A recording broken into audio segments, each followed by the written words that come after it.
देश 10 वर्षको महान 10 वर्षको जमिनको दाडी ल्याएर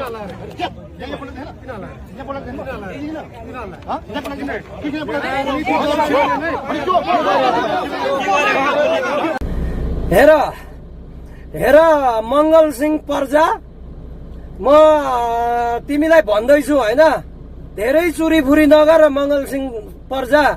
तिमी थोरै कमेडी गर्छ, थोरै मान्छेलाई हँसाउँछ भनेर तिमीलाई धेरैले हेर्छ, धेरैले रुचाउँछ। अब ठिकै छ, चेपाङको छोरा अब यो जनयुद्ध कालमा माओवादीले अब युज गर्यो, थोरै माओवादी कालमा हैन, संकट कालमा मंगल सिंह पर्जालाई लिएर थोरै माओवादीले फाइदा उठायो। अब चाहिँ गरिबको पनि यसो दिन आउनुपर्छ, फर्किनुपर्छ, बिचरा दुःख पाएको मंगल सिंह पर्जा भनेर सबैले हेर्छ। तिमी त उम्लिँदै उम्लिँदै गइरहेको छौ, तिमी मात्तिँदै मात्तिँदै गइरहेको छौ। त्यहाँ सुकुम्बासी बस्तीमा गएर तिमीलाई बोल्न केही जरुरी थियो त? अहिले यस्तो माहौल छ, तिमीलाई के राम्रो गरेको राम्रो मन परेन कि? बालेन शाहले के यो सुकुम्बासीहरूले हुकुमबासी गरेकोहरूले यिनीहरूलाई उठाउँदाखेरि चाहिँ तिम्रो किन टाउको दुखाइ भयो क्या?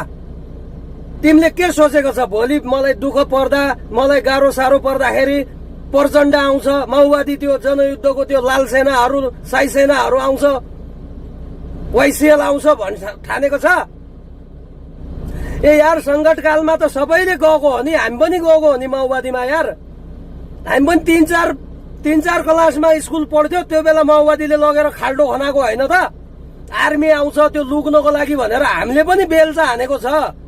हामी पनि माओवादीमा गएर स्कुल पढ्दै गरेको त्यो बेलामा माओवादीले स्कुलबाट उठाएर लगेर खाल्डो खनाएको होइन त?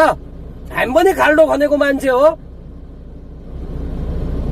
त्यो खाल्डो खन्यो भन्दैमा के त अनि अहिलेसम्म त्यहीको पुच्छर समातेर छोड्दै नछोड्नु? हामी पनि क्रान्तिकारी हो, यो वाइसेल हो, हामी पनि साई सेना हो भनेर फुर्ती लाउँदै बस्नु त? अहिले जमाना कहाँदेखि कहाँ पुगिसकेको छ?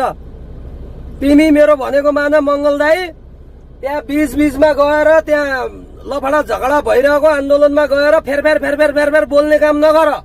अहिले त त्यो एकजना मात्रै आएर तिमीलाई किन पर्दा बोल्या भनेर धम्कायो मात्रै। कोही आयो भने, राम्रो मान्छेको हात पर्यो भने, राम्रो मान्छेको हात लाग्यो भने तिम्रो कानको जाली फुट्ने गरिदिन्छ।